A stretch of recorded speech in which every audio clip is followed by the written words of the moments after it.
Oh, atensyon mga motorista o mga nagmaniho og sakyanan nga nagkalapok ng angagi.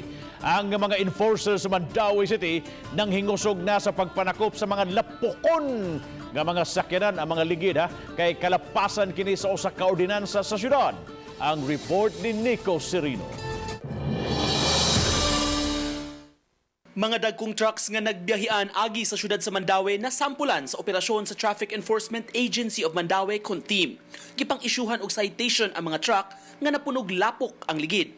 Sagad kunugikan sa mga yarda nga wala man lang makapanglimpyo daan sa ilang mga ligid. Pasabot sa team, peligro nga makadisgrasya ang lapok nga ilang dala.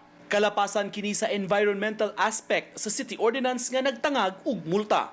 Kung makalapok ang daan mo na kasagad nga madisgrasya ang motor, ma-slide.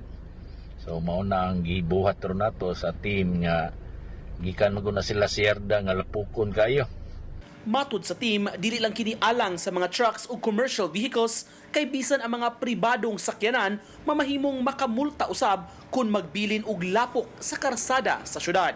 Ilang giawhag ang mga motorista nga mukooperar aron mapabilin nga luwas ug tunhay ang kadalanan alang sa tanan. Tanana hasta private niya muna tayo violation na penalty na 1,000. So muna gikuan na to gipangusgan ron. Uban ni June Sulon, Nico Sereno, Balitang Bisdak.